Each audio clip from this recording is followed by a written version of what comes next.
Si pasan la primera transparencia, va a ser un panel, pero vamos a puntualizar cada uno de los médicos que estamos aquí ciertos aspectos que creo que son importantes en el contexto de diferenciar un poquito de algunas cosas que tienen que ver con lo que nosotros tenemos que ver, que es la población pediátrica. Muchas gracias vamos a hablar de resistencia antimicrobiana y también de resistencia de tiempo de ustedes. Muchas gracias que se han mantenido todo este tiempo. La siguiente, por favor, es nuestro punto principal, es la actual pandemia, la resistencia antimicrobiana y las implicaciones que tiene en la población pediátrica. Esto así rápidamente, evidentemente el cambio que hemos tenido en reducción de la mortalidad desde la mitad del siglo pasado para hasta ahora tiene que ver con el saneamiento ambiental, con las vacunas y evidentemente con los antibióticos. Han sido de mucha utilidad. Vean esto de lo que ha aparecido, y voy a puntualizarlo rápidamente, pero creo que hay alguna cosa importante. Ya habló el doctor Alfredo Ponce de León de lo que es las muertes asociadas a resistencia antimicrobiana y las muertes atribuibles. La siguiente, por favor. Vean lo esperable en el 2050, el aumento de 46-50% si no hacemos nada de lo que va a ocurrir. Y va de la mano del consumo de antibióticos. Hablaban de dosis diaria definida. Esta es una publicación también donde se ve que vean en una medición más o menos que puede tener sus asegúnes, pero vean cómo el aumento de dosis diaria definida de consumo de antibióticos en general en el mundo ha aumentado en también cerca de un 45-50%, aunque con variaciones geográficas. La siguiente, aquí el punto que quiero a puntualizar, esto que ya no hay la menor duda de esto, la siguiente, es lo que nos presentaban también hace rato el doctor Alfredo Ponce de León, la mortalidad asociada a resistencia antimicrobiana que ha aumentado hasta el 80% en los mayores de 70 años, pero en la población pediátrica incluso disminuyó más de 50% en el mundo en general. Algo ocurre en la población pediátrica o algo hacemos los pediatras que no está tan mal, aunque no tenemos tampoco que cubrirnos de gloria, porque sí hay muchas cosas que tenemos que estar pendientes y es lo que queremos puntualizar. La siguiente, por favor. ¿Por qué es esta disminución en la población menor de 5 años? Bueno, tiene que ver, obviamente, también lo habían explicado, con la vacunación. La vacunación nos ayuda a prevenir muchas infecciones. Esto va de la mano también de menor consumo de antimicrobianos. Al disminuye la oportunidad de generación de resistencia y de diseminación de esta resistencia. Y lo que llaman el WASH, es decir, el agua segura, el saneamiento y la higiene, también tiene que ver con esta disminución en la población pediátrica. La siguiente, por favor. No sé qué hay un mensaje ahí, no sé qué. Pero bueno, las particularidades en pediatría, y es lo que vamos a centrarnos más, hay una diferencia en epidemiología, hay factores de riesgo diferentes de las infecciones asociadas, y aunque son las mismas en general, la bacteremia, la neumonía, la infección de sitio quirúrgico, la infección de vías urinarias, pues es más frecuente en población pediátrica la bacteremia y la neumonía asociada a ventilación mecánica, y hay algunos factores particulares en la población pediátrica. En esta referencia ya antigua que vimos en algunos lugares, tiene que ver más la combinación de los medicamentos y las mezclas que se usan, sobre todo en niños pequeñitos, que los catéteres, sin simplificar que también los catéteres tienen mucho que ver. La siguiente.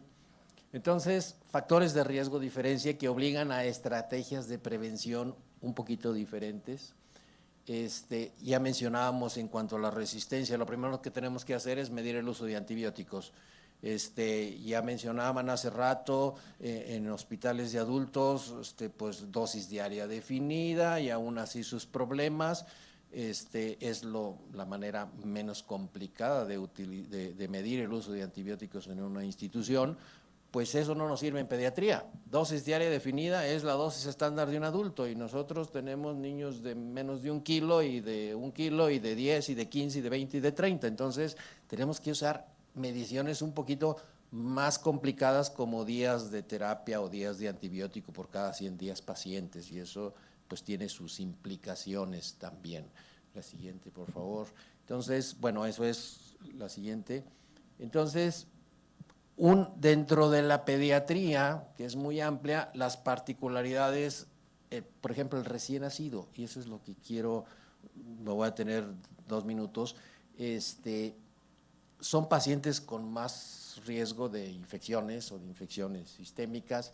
Los signos y síntomas son más inespecíficos. No es fácil para los neonatólogos o los pediatras que ven recién nacidos diagnosticar un proceso infeccioso. A veces el niño tiene fiebre y puede ser porque tiene una sepsis o puede ser porque le calentaron de más la incubadora. Entonces, hay muchas datos clínicos que son un poquito de más fineza, de más sutileza en los recién nacidos. Esto hace que también por muchas razones a veces que pudieran ser muy injustificadas, probablemente se utilicen antibióticos en las salas de terapias intensivas neonatales más frecuentemente que en otros lados. La siguiente, y vea nada más, por ejemplo, 72% de recién nacidos en una UCIN recibieron un antibiótico y solo 5% recibieron, en esta referencia, una infección documentada microbiológicamente. Y no es que pretendamos que todos los esquemas de antibióticos se usen nada más en cultivos positivos o en documentadas, pero quiero presentarles también esta referencia que ya tiene desde 9 años. Vean en unidades de terapia intensiva del estado de California, en Estados Unidos, donde estamos hablando de una población más o menos homogénea, un sistema de vida más o menos homogénea, pero hubo variación hasta de 40 veces en el número de días antibiótico por cada 10 días pacientes en las diferentes UCINes, desde 2.4 hasta 97.1. Y la carga de infección documentada de prematurez, de enterocolitis necrosante, de pacientes quirúrgicos y de mortalidad fue la misma. Y una diferencia abismal entre el uso de algunas UCIN, algunos tasas de uso de antibiótico en algunas UCIN y en otras. La siguiente, por favor. Entonces, bueno, esos eran los puntos en cuanto a lo que les quería mencionar en cuanto a la epidemiología y las particularidades que tendremos que hacer en el uso de antibióticos en pacientes pediátricos y particularmente en UCIN. La doctora Cintia bueno, un punto final nada más. Ya vimos que el problema de uso de antibióticos tiene que ver mucho con resistencia antimicrobiana. Quiero nomás dejarles esta referencia y la que sigue, por favor. Vean efectos adversos, no nomás que tienen que ver con resistencia en los recién nacidos o en los pacientes pequeños. Emergencia de enterocolitis, de sepsis de origen tardío, de candidiasis, de gérmenes multiresistentes, de muerte relacionada con el sobreuso de antibióticos. O sea, no nomás es el efecto de la resistencia antimicrobiana y gérmenes multiresistentes, sino todo lo demás. Y la siguiente, e incluso, vean esta que es más reciente, igual, lo mismo, la siguiente, por favor. Efectos no necesariamente infecciosos, enfermedad pulmonar crónica, retinopatía, leucoencefalopatía, asma, obesidad relacionadas con el cambio de microbioma, que son otros de los efectos que tienen que ver también con el exceso de antibióticos si se dan en exceso en edades muy tempranas. La doctora Cintia, antes de pasar a las preguntas, nos va a presentar, si tienen la plática de la doctora Cintia, lo que tiene que ver con los factores de riesgo y la particularidad que tiene que ver algunos de estos factores de riesgo, por ejemplo, con el sitio más frecuente de infección nosocomial o asociada a atención sanitaria en pacientes pediátricos, que es la bacteriemia. Sí, doctor, muchas gracias. Y pues efectivamente, ¿no? Diferentes factores de riesgo para una población donde podemos tener pacientes que tienen desde 1 minuto de vida hasta 18 años y, como decía el doctor, pues de todos los tamaños, ¿no? Entonces, bueno, algunos desafíos, específicamente hablando del torrente sanguíneo en pediatría. Bueno, no tengo conflictos de interés para esto, pero me causa mucho conflicto este tipo de infecciones, eso no hay duda. Entonces, bueno, algo que es epidemiológicamente curioso es que en este último reporte, donde analizaron más de 8 millones de días paciente en diferentes hospitales en Estados Unidos, encontraron pues que efectivamente las tasas eran similares a las de adultos y vieron este fenómeno que post pandemia, si bien tenían una tendencia hacia la baja, empezó a incrementar nuevamente, como lo hemos visto en muchos de nuestros hospitales, y si bien quizás no tenemos al momento un reporte tan extenso a nivel nacional, pues sí ya varias unidades lo han reportado, ¿no? Entonces, aquí, pues a mí me sorprende ver que las tasas sean similares a las de la población adulta, porque efectivamente los factores de riesgo son muy diferentes. Y bueno, si nos vamos numéricamente, que no es lo que debemos hacer usualmente para compararnos, como nos comentaban en la plática previa, pero lo voy a poner ahorita, van a entender, porque ellos tuvieron, en el mejor año, que fue el 2020, tuvieron 1098 eventos de infección de torrente sanguíneo asociada a catéter, y en el peor año, 1500.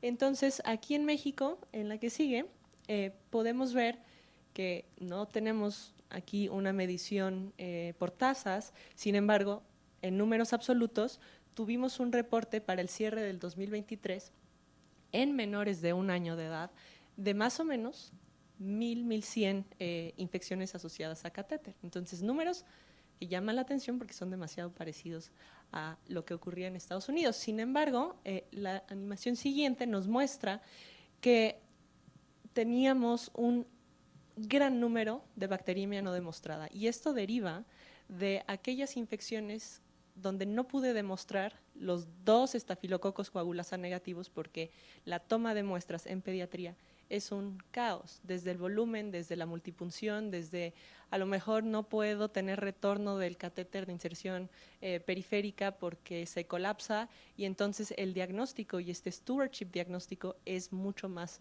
complejo. Estoy convencida de que con las nuevas definiciones que nos emite la Red Hospitalaria de Vigilancia Epidemiológica, esto va a cambiar, porque estas bacteriemias no demostradas, si el paciente tenía un catéter y no tenía otro foco infeccioso, se van a convertir en asociadas a catéter definidas clínicamente. Entonces, estoy segura que vamos a ver un cambio epidemiológico tremendo en pediatría con estas nuevas definiciones.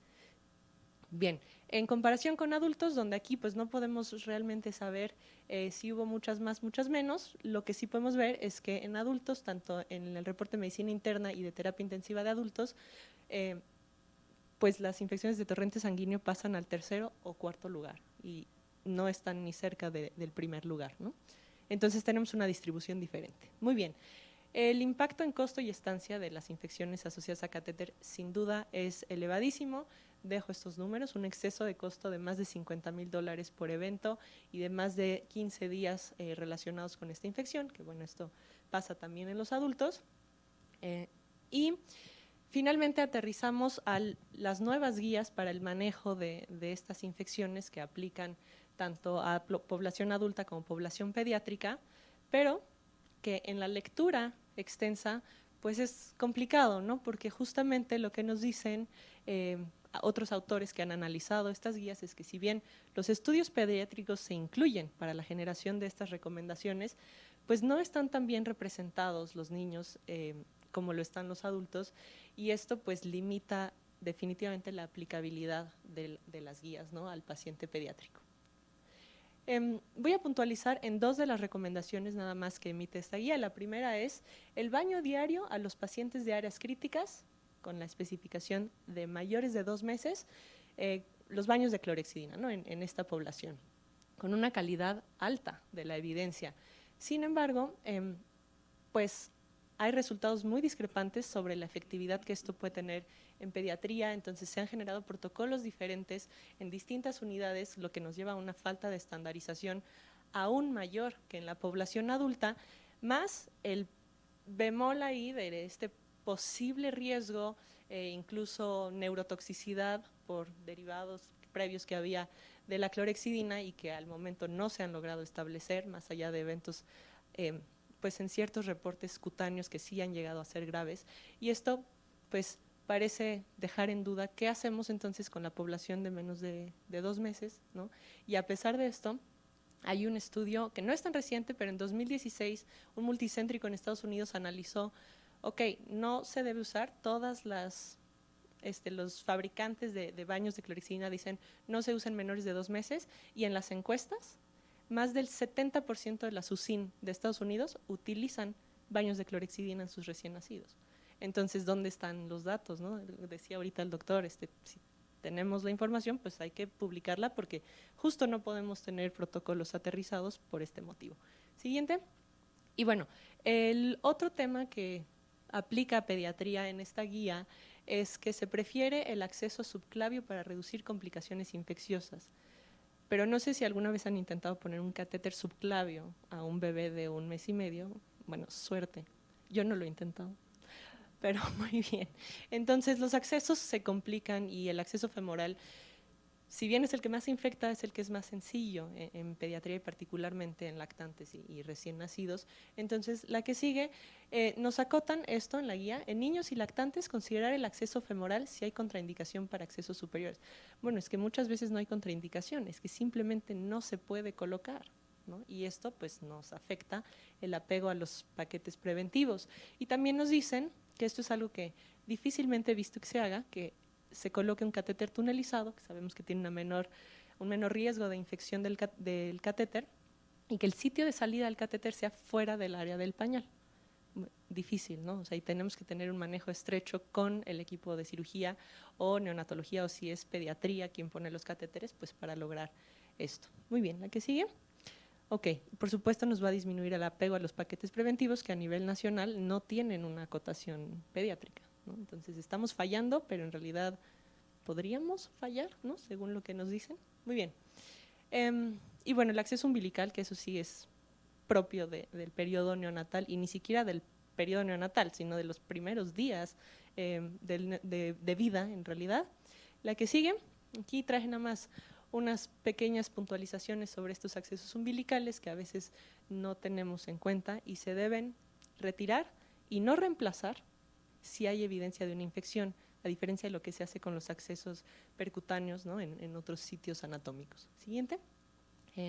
Bueno, evitar obviamente ungüentos y cremas, que a veces esto sabemos que no se hace en otros sitios, pero aquí pues nos lo podríamos preguntar, ¿no? Porque igual el tipo de apósito puede llegar a ser más complicado de colocar. Siguiente, la heparinización, que es fundamental, y las dos siguientes, y bueno, el tiempo de retiro dependiendo del tipo de acceso venoso umbilical que se tenga, ¿no? Arterial máximo 5 días, por riesgos además de infecciosos trombóticos, y los venosos a las 2 semanas máximo. Siguiente.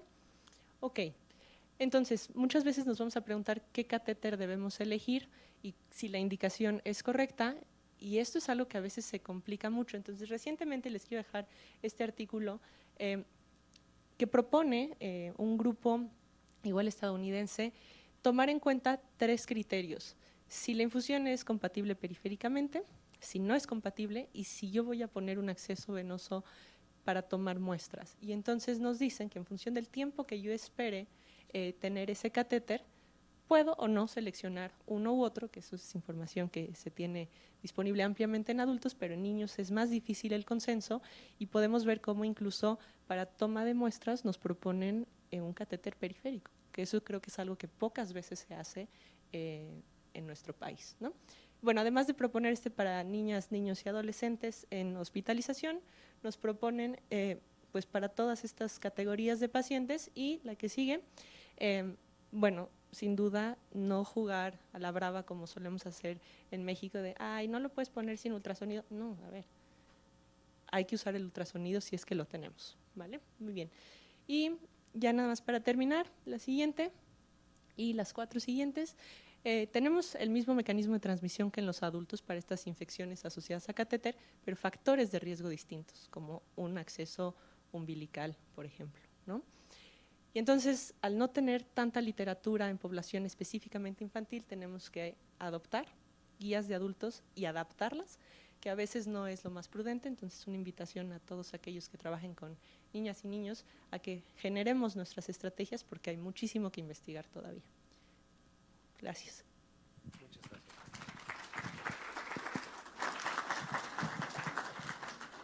El doctor Iván Castillo nos va a mencionar los retos, las diferencias que hay en otro de los sitios frecuentes de infección asociadas a atención sanitaria en paciente pediátrico, que es la neumonía asociada a ventilador. Doctor. ¿Me escuchan? Sí. Parpadeando. Antes que todo, muchas gracias por la invitación. Es un honor para nosotros estar aquí con ustedes. Y el objetivo que planteamos de esta discusión es sembrar esa duda en hospitales generales que tienen alas de pediatría. Las tasas de infecciones se diluyen en lo que se presenta en Codecin, bueno, ahora Codecías. Entonces, si yo tengo una tasa de infección de CLABSI de 0.9 y así estoy todo el año, pero luego la desmenuzas o la analizas a fondo y 0.7 del 0.9 eran pacientes de la UCIN. Entonces, viendo todas esas particularidades en el tema que toca la doctora Cintia en CLABSI, se publican las guías de la SHEA y las ves por grado de evidencia y resulta que no hay nada pediátrico, todo es categoría C, no hay evidencia y no hay estudios ni siquiera en Estados Unidos. Entonces nos estamos quedando cortos en pediatría y foros como este nos dan la oportunidad de empezar por lo menos a sembrar la idea de generar esa información en niños, porque como ustedes pudieron ver en el reporte de bacteriemias que no están bien documentadas, hay muchos datos que están perdidos y en eso de baños de clorexidina pues no se quedó atrás. Y en Christus Muguerza puntualizamos un tema con neumonía asociada a ventilador. La siguiente, por favor. En el 2012, en el 2012 se hizo un análisis en todo el grupo Muguerza, que ahora ya son 14 hospitales distribuidos en México, y tenían una tasa promedio de neumonía asociada a ventilador de alrededor de 12.5 por cada 1000 días ventilador. Entonces entra una figura corporativa que contratan, que es un especialista en cuidados intensivos, experto en ventilación mecánica, un neumólogo, y hace un bundle de prevención para neumonía asociada a ventilación mecánica. Entonces, durante los siguientes 5 años, hoy la tasa del grupo Muguerza está en 2, se bajó impresionante. Entonces, viene la pandemia y pues con la pandemia los días de ventilador en población adulta incrementaron de manera espectacular y la medición que tenemos para el apego del bundle, que todo está en una plataforma de inteligencia artificial que sí se mide, que se llama Florencia, nos empezó a arrojar datos, al menos en nuestra institución, de ceros. Entonces empezamos a salir bajos y bajos y bajos en el 2020, 2021. Yo me incorporé a la institución en el 2020 y empezamos a salir bajos porque dentro del bundle venía incluido tromboprofilaxis, uso de inhibidores de bomba de protones hace 4 años. Entonces eso tiene indicación en niños. Entonces teníamos ceros en esos rubros. Entonces enfermería médica tenía ceros. Entonces nos dimos a la tarea en el 2021 de parar esas evaluaciones y levantamos la mano a nivel corporativo y se dejó de medir la UCIN y la UCIP como parte del bundle, porque al final de cuentas también la figura corporativa era especialista en adultos. Entonces hicimos una revisión de la literatura y encontramos análisis como estos, que esto es un dato muy interesante, que nos habla de los paquetes de prevención en la UCIN. Entonces, sin poner límites de años o de idiomas, en las bases de datos que buscaron solo encontraron 44 estudios publicados, que no es nada, sobre datos del impacto de paquetes preventivos en la UCIN. Y de esos 44, 43% de los estudios están enfocados en prevención primaria y 55% se distribuyen entre prevención de catéter, de infección de catéter o de neumonía asociada a ventilación. 25% se enfocan en el tratamiento, o sea, es decir, ya algo más como de antimicrobial stewardship, y el 88% en el apego a medidas para control de brotes.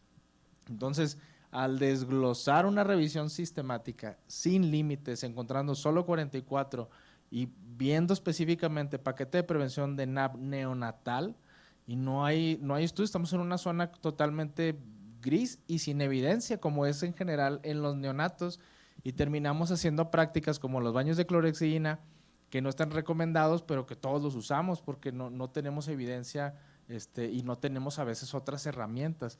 Y en la siguiente diapositiva van a encontrar que se empiezan a hacer estudios de paquetes de prevención de NAP en general, donde hospitales mexicanos se integran a esta red que la lidera Víctor Rosenthal, y ahí empiezan a ver el impacto de la estandarización de paquetes de prevención con hospitales mexicanos, pero que la información se manda a Miami y de ahí se analiza, y aunque son favorables los resultados, podríamos nosotros tener nuestras propias redes de investigación de prevención de IAS en pediatría. Entonces, en este bundle en particular, lo único que hicieron fue la vigilancia activa, que eso todos lo hacemos, higiene de manos, que eso también todo el mundo lo vigila, y se empieza a poner ya más específico porque se mide higiene oral.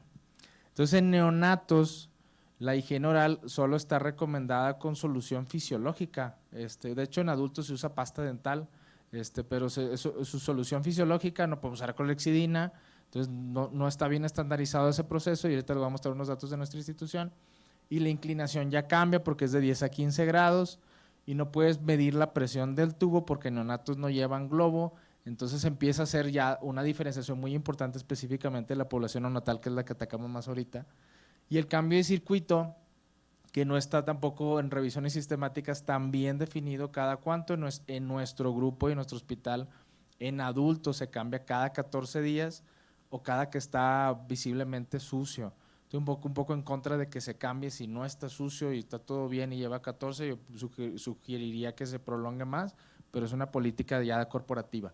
Entonces, en la siguiente diapositiva van a ver que la higiene oral con leche materna tiene un impacto tremendo en neonatos en prevención de neumonía asociada a ventilación y en prevención de enterocolitis. De eso ya hay algunas revisiones sistemáticas de uso de higiene oral con leche materna, y se usa primero, la información la mayoría es por calostroterapia.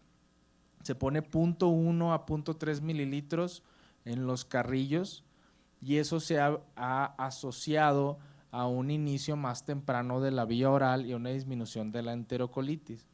Pero su uso para disminución de neumonía asociada a ventilación todavía tiene muchísimo campo por hacer. Y aquí la Secretaría de Salud, que tiene una certificación del Hospital Amigo del Niño y la Mujer, nos podría dar la puerta que si ustedes tienen mancos de leche y se dedican, de leche materna, y se dedican a eso, lo pueden implementar.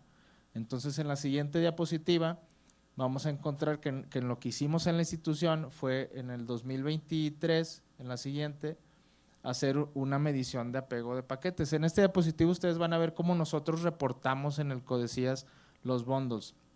Nosotros dejamos de, no es que la hayamos dejado de medir, pero el apego a higiene en general ya es un indicador secundario, y acá nos estamos enfocando únicamente en que cumpla con los pasos de lo que recomienda la OMS. Arrancamos el año pasado con una media de 40, está en 52, se ha ido incrementando y ahorita cierra en 69. Y luego viene realización de higiene de manos, que es esa parte, si se las lavó o no, y la otra es si se las lavó cumpliendo con los pasos estrictos. Y nosotros reportamos los apegos a bundle, de CLABSI, CAUTI, NAP, y apego a profilaxis con una herramienta especial que se mide en el hospital privado. Pero ahí no viene diluido, y así se presenta en muchos codesías el bundle neonatal, porque no está ni siquiera bien estandarizado. Y en la siguiente diapositiva, lo que hicimos nosotros fue hacer un 1 en el hospital. Entonces, lo que hicimos primero fue una medición por sombreo en el 2023, de septiembre a diciembre, y prácticamente el apego era cero, porque ya ven que en estándares de calidad es cumple o no cumple. En el apego promedio se salvaba un poquito, alrededor de un 30-40%, pero sigue siendo un promedio, pero al final era cero. Entonces, lo que hicimos fue hacer las mejores prácticas de lo que tiene más evidencia y empezar a revisar en 8 ítems cómo está ese apego. Entonces, ahorita lo que ustedes están viendo ya es la herramienta únicamente de la USIN. Entonces, empezamos a medir durante todo el primer semestre del 2024 con esos ítems. Se realizó la higiene de manos, se hizo la limpieza del equipo inmobiliario, que en eso estuvimos en cero medio año, desde septiembre hasta marzo, hasta que lo concretamos que hubiera inhaloterapia, porque todo eso lo hacía la enfermera. Si las mangueras del circuito del ventilador se encuentran libres de condensación, si tuvo cambio de circuito cada 14 días o si está visiblemente sucio, porque eso se documenta, si el paciente se aspiró con circuito cerrado, que en neonatos es un problema y más en prematuros, la posición de la inclinación de la cama y la limpieza oral por turno. En los primeros meses de enero a julio, nosotros teníamos solución fisiológica, leche materna, y como también estaba mezclado diluido con el pediátrico, nosotros establecimos que si ya tenía brote dentario, pues ya era con pasta al menos una vez por turno. Ya a partir del mes de agosto, que esto es la fotografía que están viendo ahorita, se abrió el banco de leche. Entonces, a partir del mes de agosto tenemos un 100% de apego a higiene oral con leche materna. Y estamos ahorita recabando los resultados para hacer una publicación el próximo año y cerramos ahorita, al menos el mes pasado, con un apego promedio del bundle de 96.43 y el general de 75. Y ese general lo que nos está lastimando, al menos a nosotros en la institución, es el tema de mobiliario, que está pasando a ser un punto secundario. O sea, si la pantalla del ventilador trae tantito polvo, no hay ningún tema. De hecho, en adultos ya lo sacaron del bundle. Entonces, en el 2025 lo vamos a hacer de 3 o 4 ítems nada más, pero muy enfocados en leche materna. Entonces, yo lo que les puedo compartir es que la tasa de infecciones de adultos, cuando hicimos el análisis específicamente pediátrico y dejamos de reportar una tasa global, nos dimos cuenta que en adultos teníamos 2 de tasa y en la UCIN era, bueno, es que no llegamos a 1000 días, entonces por eso puede escuchar muy escandaloso, pues están 75, por ejemplo. Será 7.5 si lo hacemos por 1000 días. Está muy escandalosamente por encima de lo que se reportaba en adultos. Y era porque adultos sí tiene un bundle que todo el mundo mide, que tiene muchísima evidencia y los neonatos no. Entonces, en el próximo año, los pediátricos como tal llevan ya un bundle muy parecido porque ya se pueden medir presiones, ya tienen brotes dentarios en la mayoría de los casos mayores de 6 meses y el de neonatos se tiene que seguir midiendo así. De manera que en lo que llevamos de este año solo hemos documentado una neumonía asociada a ventilador. Entonces, la tasa en específico de pacientes de larga estancia o con más de 21 días de ventilador nos da ahorita que disminuyó de 7.5 a 3. Y todavía hay mucho por trabajar porque los casos de neumonía asociada a ventilación se presentaron antes de que entrara la estandarización del uso de leche materna. Entonces, de agosto a la fecha, todos los pacientes que han estado con leche materna como higiene oral, no tenemos casos de NAP y los niños que se han estado con ventilación mecánica, que ya ve que muchos mandan cultivos de secreción bronquial así como casi de rutina, no tenemos colonizaciones en secreción bronquial tampoco. Entonces ha sido algo muy enriquecedor en el hospital, de manera que este bundle se va a escalar a los 14 hospitales el próximo año y buscando hacer ya no nada más un banco de leche homóloga, sino hacer pasteurización para usar leche heteróloga. Entonces, nuestro protocolo de leche materna es los primeros 5 días que es de calostro, con eso que les comento, la colostroterapia es cada 3 horas, o sea, cada 3 horas se tiene que hacer la limpieza oral, pero para fines del bundle es una vez por turno, para cumplir. Y posterior a eso, mientras el niño esté con la ventilación mecánica o con una ventilación no invasiva, se sigue haciendo la limpieza con la leche madura hasta que no se retire el dispositivo. Y ese es el protocolo que metimos y que nos ha dado hasta ahorita muy buenos resultados de agosto a lo que llevamos ahorita de noviembre y prepararíamos la información para publicación. En la siguiente diapositiva, nosotros reportamos así en codecías el apego promedio y el apego global y la meta mayor de 95% está definida para el global por términos de calidad. No nos estamos enfocando tanto en el promedio porque se diluye y aunque el promedio va muy bien, las caídas que ustedes ven estrepitosas, como la que se ve en marzo, están directamente asociadas a que en ese mes renunció el de inhalo y entonces todo lo de se fue.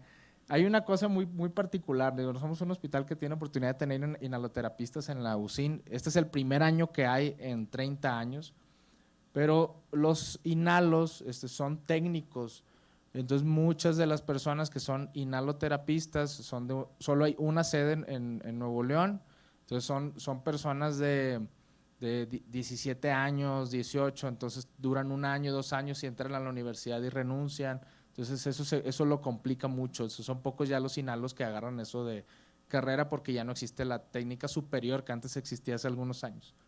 Entonces esas caídas se ven asociadas a eso, pero a pesar de esas caídas, como no hubo caídas en higiene oral, en inclinación y en lo demás, pues lo que vamos a hacer es cortar la cantidad de ítems que se evalúan para enfocarnos específicamente en que todos tengan leche materna, todos tengan la inclinación, todos tengan la higiene de manos y con la vigilancia activa, y únicamente con eso nos vamos a quedar de bundle, y espero el próximo año presentarles ya los resultados como publicación científica. En la siguiente, muchas gracias por su tiempo y bueno, iniciamos la discusión. Muchísimas gracias, doctor Iván. Como ven, hay muchos puntos diferentes, es una población diferente. De hecho, la recomendación de un consenso que hubo de infecciones asociadas a atención sanitaria en Europa es que se maneje en forma diferente a los adultos. Trabajas en un hospital pediátrico, tu hospital es mixto, pero el 70-80% de los hospitales en México son de adultos y niños. Y como tú dices, la información a veces sale general y no nos permite discernir exactamente lo que está pasando en población pediátrica, y eso es importante. Una pregunta para los dos. El principal sitio, bueno, ya mencionamos, es bacteremia asociada a líneas intravasculares y neumonía asociada a ventilación mecánica. Las bacteremias asociadas a líneas intravasculares tienen su epidemiología de gérmenes asociados al uso de los catéteres, pero particularmente en nuestro país y en muchos países, la mayoría de los hospitales que no son pediátricos, pero que ven niños, mucho tiene que ver con las mezclas de medicamentos. Y los pediatras somos especialistas en mezclar. Y en un neonato, pues se le pone muchas mezclas. Y no todos los hospitales tienen el sitio adecuado para hacer las mezclas. Entonces, ¿cómo ven desde su punto de vista esta particularidad de también diferenciar las bacteremias de lo que nos reportan en países desarrollados o en institutos nacionales de salud o en hospitales que tienen todos los recursos al resto de la mayoría de los hospitales que ven niños en nuestro país, donde tenemos que sumar lo de los gérmenes de catéteres, que son diferentes a los de los gérmenes de las mezclas, que generalmente son más enterobacterias, y ahí entra la multiresistencia. Entonces, su opinión sobre esto. Sí, pues efectivamente yo creo que el principal problema es en los niños más chiquitos, donde justo para evitar desperdicios se toma 3 gotas de una ámpula y en vez de tirar el ámpula se guarda, y muchas veces una ámpula que está abierta y expuesta y no está en una campana de flujo, no está etiquetada, y entramos ahí en muchos temas de seguridad en la infusión de medicamentos. Entonces, tener protocolos, o sea, no solo tener los protocolos y los procesos establecidos es importante, sino medirlos, ¿no? Y sí, sin duda creo que es un factor de riesgo importantísimo en pediatría, pero además algo bien importante es que Robe nos pone una categoría aparte de infección de torrente sanguíneo, que es la asociada a soluciones. Y para que tú la puedas categorizar como tal, tienes que tener el cultivo de la solución. Bueno, en ningún lugar casi se hace, porque además la vez que lo solicitas a tu laboratorio, pues suelen ser laboratorios clínicos que no tienen pues los procesos, o que muchas veces simplemente no lo llevan a cabo. Entonces, pues más bien habría que ver qué prácticas se están teniendo con respecto a las mezclas en otros países, y ver si, justo como se decía, podríamos compararnos. Yo en este momento pienso que no podemos. Sí, yo vivo en una realidad alterna, porque el Muguerza es un hospital de alta especialidad, entonces tiene muchos recursos en ese aspecto, pero vemos ahorita que comenta eso, es algo muy interesante que hemos visto este año, Les digo, yo entré en el 2020 y 20, 21, 22, 23 y todo lo que da el 24 y yo no veía ninguna sepsis neonatal, ni temprana ni tardía por estreptococo beta hemolítico, ni por E. coli. Entonces, que sí teníamos Staph aureus y Staph epidermidis. La historia natural de nuestro hospital, si ustedes ejercen en algún privado, era que nace el paciente, es un prematuro, entra a Blocin, se ponen los umbilicales y nos hacía una sepsis temprana, o sea, en sus primeros 72 horas, neumotórax y Staph aureus. Empezamos a ver eso con relativa frecuencia. En el 2023 tuvimos dos casos no relacionados, uno hizo neumotórax, larga estancia, y eran recién nacidos a término que habían entrado por otras cuestiones, pero que se pusieron los umbilicales e hicieron eso. Entonces, decidimos este año en enero empezar a hacer cultivos de colonización nasofaringea a todos los ingresos a la UCIN. Y encontramos que el 7% de los bebés están colonizados en nasofaringe por Staph. Entonces, y metimos un protocolo y ahora ingresa a la UCIN, eso lo medimos por medio año, y eso es otra base de datos que vamos a trabajar para el 25, y cuando vimos que estaba o nadaba entre 7 y 14% la colonización del bebé en nasofaringea por Staph, empezamos a hacer ya desde agosto descolonizaciones nasales al ingreso con mupirocina. Entonces empecé a revisar, porque tenemos un sistema que se llama Real, que trabajamos con Biomerie, y en privados, dentro del grupo Muguerza, las principales causas de sepsis neonatal temprana y tardía son estafilococos, que los estafilococos en tardía ya se conocen, los epidermidis y coagulases negativos, pero los aureus no. Entonces el AMPI-CEFOTA en privado empieza a ser un cuestionado, porque sí, efectivamente, las causas de infección de torrente sanguíneo de los neonatos sí son ya muy, muy diferentes ya en privado y en público. Recientemente que fui a Los Ángeles al ID Week, hubo un póster de Tech Salud, de hecho, de un colega que se llama Oscar Tamés, 900 pacientes en un hospital metropolitano público y no vieron tampoco estreptococos beta hemolíticos y sí muchas bacteriamas por Staph. Entonces eso abre el panorama y en alguna ocasión que el doctor Fernando, que se encuentra aquí con nosotros, que es el líder de la Unidad de Vigilancia Epidemiológica en el Infantil de México y que tienen un curso anual, o este año que tuve la oportunidad de estar ahí por su invitación, presentábamos esos datos y se discutía si vale la pena empezar a hacer esos tamizajes obligatorios en la UCIN para ver estrategias de prevención de infecciones de torrente sanguíneo. En términos de descolonización nasal para prevención en adultos sí está muy bien estandarizada. De hecho ya se usa alcohol nasal, en el hospital usamos alcohol al 61% nasal, pero en niños no está autorizado en menores de 2 años. Entonces dependerá de la epidemiología de cada hospital si se puede hacer o no en la UCIP y en la UCIN y si eso tiene un impacto. Y eso va de la mano también con las estrategias de tamizaje para detección de microorganismos multidrogo resistentes con hisopados perianales o rectales, o hay quienes usan copros, que tampoco está bien estandarizado y que eso pudiera impactar en la prevención de infecciones de torrente sanguíneo. Más que la prevención de infecciones, impacta más en la transmisión de patógenos y en la terapia dirigida, si conoces la colonización, por la correlación que puede haber. Recuerdo un caso que un niño de 3 meses, posoperado de cardio, se fue a su casa en una CIB, al nacimiento, regresa a los 3 meses al hospital, 3 meses estuvo en su casa, regresa nada más a su cateterismo, ingresa a la UCIP, le hicimos el hisopado y estaba colonizado por unas pseudomonas XDR. Entonces el niño estaba ahí colonizado, asintomático, posoperado. Entonces se aísla, se notifica y se mejora el tratamiento empírico si desarrolla una infección. Entonces sí, el tema de bacteriemias todavía tiene mucho y ni siquiera está tocado en las guías del CHEA esa situación. Bueno, una pregunta más. Estamos hablando de resistencia antimicrobiana, de implementación de procesos para optimizar antibióticos. Dicen que lo que no se mide, pues no lo conoces y no vas a ver si tu estrategia funciona o no funciona. Entonces, es indicativo que tenemos que medir el consumo de antibióticos en nuestros hospitales. Entonces, ya mencionamos dosis diaria definida, no funciona, tenemos que usar días antibiótico por cada 100 días pacientes. Su experiencia de implementar eso en su hospital, días antibiótico por cada 100 días pacientes o 1000 días pacientes.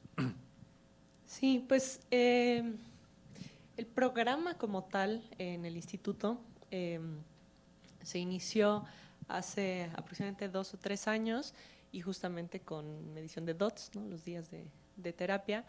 Y curiosamente, la simple medición y notificación de estos datos ha logrado una reducción en el consumo, ¿no? En la prescripción de los antibióticos, asociados sí a una estrategia restrictiva, donde todos los antibióticos que no son del grupo Access requieren un sello y una valoración por infectología, y que sabemos bien que las estrategias restrictivas jamás van a ser las más duraderas porque solo se terminan hartando y llenando a infectología de interconsultas, ¿no? Que pues igual se comentaba, no es lo ideal, pero ya la gente empezó a ver que estamos observando lo que pasa, y entonces eso ha hecho que la simple medición de los DOTS esté bajando, ¿no? Más. Y la implementación de esta medición, ¿qué tan fácil o difícil fue echarla a andar?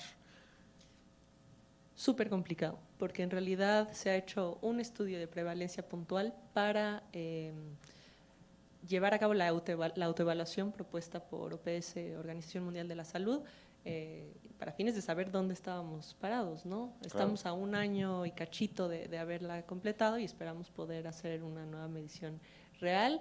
Se estableció como comité, igual mencionaba en una plática anterior la doctora Cornejo, que las autoridades a nivel federal están ya presionando para que lo hagamos, y eso creo que ha ayudado. Entonces, pues parte de las estrategias es medir, quizás no todos los servicios. A eso voy. Localizaron sino, en algunas áreas. Exactamente, localizado, enfocado a quizás áreas críticas, y quizás no todos los antibióticos, porque no tenemos el personal, ¿no? Somos tutti frutis nosotros. Doctor Iván. Nosotros no hemos implementado DOT, tenemos muchos problemas con eso. El DDD está implementado desde el 2020, y el DOT no. Como es una parte que recae mucho en farmacología, no tienen el personal para hacerlo. Nuestro expediente sigue siendo físico. Lo que dice Pharma es que, bueno, el próximo año que sea electrónico, aunque no tenga personal, lo voy a poder medir. Pero la misma jefa de farmacología me dice, yo con niños no puedo, o sea, no puedo medir el DOT, no tengo personal de estar haciendo los conteos. Por otra parte, en el hospital universitario, donde sí hay DOTs, el servicio de infectología entró, que lo creamos en el 2019, y ahí se ha disminuido 80% el consumo de banco con mediciones de DOT, desde que entró Infecto. Se ha disminuido cerca del 60% el uso de carbapenémicos. Hay muy buena experiencia porque los DOTs te dan un parámetro real de que está ocurriendo en niños. Lo que dijo el doctor Payares es totalmente cierto. Eso no es PROA tampoco. Es decir, hubo un servicio de Infecto que tuvo un impacto, pero eso no es PROA. O sea, no hay una parte documental, un equipo bien establecido, concesiones, indicadores, mediciones, todo eso es el PROA. Y eso a veces se confunde también mucho, incluso hasta en adultos, de que, oye, yo hago PROA, pero no tiene nada de eso. Entonces el DOT es un tema muy, muy, muy complicado de realizar en hospitales generales, porque le dan una prioridad, obviamente, y es más fácil hacerlo en dosis estandarizada para el adulto. Entonces esperamos que en el próximo año, entrando el expediente electrónico, podamos tener ya una medición puntual de DOTs en la institución. Bueno, no sé si haya alguna pregunta del público. Si quieren. Por favor, pues.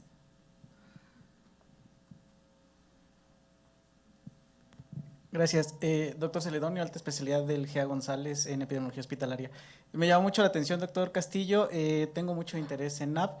El año pasado nosotros presentamos una optimización del paquete preventivo en adultos en la main y evidentemente pues nos llevamos el primer lugar. Pero me llama la atención el intervalo de confianza tan amplio que tiene. Eso me traduce o infiero que o su muestra es muy, muy, muy chiquitita o tiene demasiado ruido en sus datos. Felicitarlo porque creo que nosotros en el GEA somos chile, mole, pozole, así como la doctora. Y y creo que una UCIN sí es de interés muy peculiar. Específicamente nosotros como Epidemiología Hospitalaria y Control de Infecciones, evidentemente tenemos mucha inclinación hacia los adultos, pero la ventaja que tenemos en el GEA es que hay infectopediatría e infectoadultos, evidentemente. Entonces yo creo que sí nos llevamos nosotros al menos como hospital y tratar de implementar ese bundle, esa optimización de ese bundle que tenemos en NAP para específicamente la UCIN, y creo que podríamos compartir datos. Sí me llama mucho la atención ese bundle, y creo que sí están quedando cortos, como que en cuestiones de cambio de los circuitos y todo eso. La verdad es que les va a hacer mucho ruido estadístico y honestamente no va a servir de nada. Entonces creo que sí podrían replantear la metodología y con gusto podemos colaborar. Muchísimas gracias. No, muchas gracias. Sí, la variación es por el tamaño de la muestra. Ok. La variación es por el tamaño de la muestra. Queremos que cierre el año y ver si da para el análisis, pero es por la muestra. Es una UCIN-USIP mixta de 16 camas. Del segundo punto, decidimos arrancar con el bundle antiguo de los adultos, que tenía muchos ítems, para primero empezar a trabajar con la cultura de la importancia de la medición, porque estaba totalmente en ceros, o sea, no había nada. Entonces, lo llevamos por fases. Eso nos ha funcionado mucho con el personal de enfermería y con Inalo. Entonces les empezamos a quitar trabajo a las enfermeras. Por ejemplo, decidí medirlo, lo que es circuitos, limpieza y eso, porque no había Inalo. Entonces lo medí 3 meses y le dije a la administración, es que está en ceros, porque ese no es trabajo de la enfermera. O sea, la enfermera en la UCIN-USIP estaba capacitada para hacer las conexiones, instalar un ventilador, pero ella no es Inalo para darle seguimiento a eso. Entonces lo medí y lo sigo midiendo para que siga saliendo que se necesita el Inalo. Entonces también tienen un poquito de cosas administrativas para que justifiquen las salidas al gasto de Inalo. Pero sí, el otro año lo cerraría a 4. La verdad es que lo del circuito a mí me causa demasiado ruido. Hay revisiones sistemáticas y no sale nada. Entonces veríamos, prefiero que sean 3 ítems, a que estén al 100%, que tengan mucha evidencia, que tener 8, que haya unos que salgan en 0 y no tengan relevancia.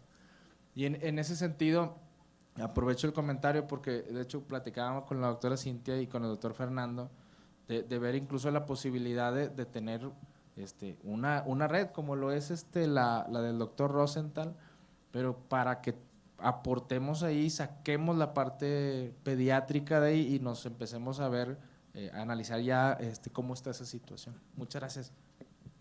Sí. Para el doctor Iván, en estos casos en esta serie de portadores de Staphylococcus, solamente tengo una duda, ¿fueron Staphylococcus aureus meticilino sensibles? Es la primera. Y la segunda, si midieron riesgos respecto a estar colonizados con la presentación de bacteriemia. Sí, el porcentaje de prevalencia de positividad está circulando, digamos que está nadando en un rango del 7 al 14%. De los que también por la muestra no son muchos, son alrededor de 20 casos, por ejemplo. De esos, la prevalencia de meticilino resistencia, si lo pongo en porcentaje, está alrededor del 30. Ahora, tenemos la base de datos y la vamos a seguir nutriendo, pero de esos pacientes, prácticamente todos tienen antecedentes maternos de hospitalización, de consumo de antibióticos. O sea, hay factores de riesgo maternos. Entonces, lo que nos falta mucha muestra como para hacer una correlación de colonización con riesgos relativos de bacteriemia, pero francamente, todos los pacientes que han entrado al programa de mupirocina, hoy por hoy en este 2024, la tasa de infecciones por staph coagulasas negativos o aureus de sepsis tardía tiene una caída espectacular. Eso amerita que lo mida aparte. Yo quiero que cierre el año para trabajar tenemos una epidemióloga que se llama Susana Cantú, para hacer una tasa nada más de eso. Pero en la temprana no hemos podido. ¿Sí? Ingresa el niño, el bebé, se pone el umbilical y los 2 casos de sepsis temprana que llevamos este año fueron Staph aureus, meticilino resistente en las primeras 72 horas de vida con el umbilical instalado. Entonces, entra y se descoloniza nasal y se pone aplicación de mupirocina periumbilical. Y en los 2 casos no los alcanzamos.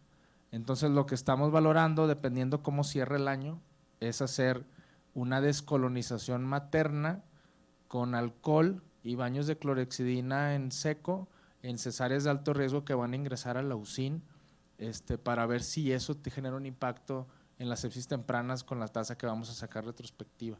Y esperemos próximamente poder contar con lo que platicábamos previamente para el envío de cepas y el análisis clonal de los cassettes de esos meticilinos resistentes. Gracias, doctora.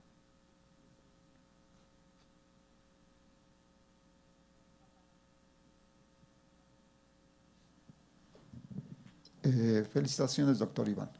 En este caso, por ejemplo, microbiología del campo oscuro, sería lo más ideal, con una gota de sangre se podría ver todo lo que es virus y bacterias, entonces esto sería más factible y sería más rápido de lo que usted acaba de presentar. Creo que sería una buena alternativa aquí en México. Gracias. Muchas gracias, lo llevo. Nosotros tenemos una certificación por Biomería como Centro de Excelencia en Microbiología.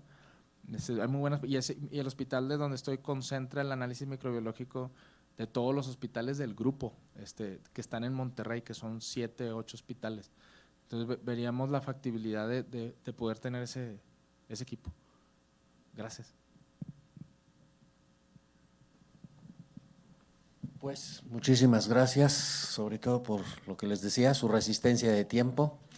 Muchísimas gracias, doctora Cintia. Muchísimas gracias, doctor Iván. Muchas gracias, excelente panel, así es que cerramos a todo vapor.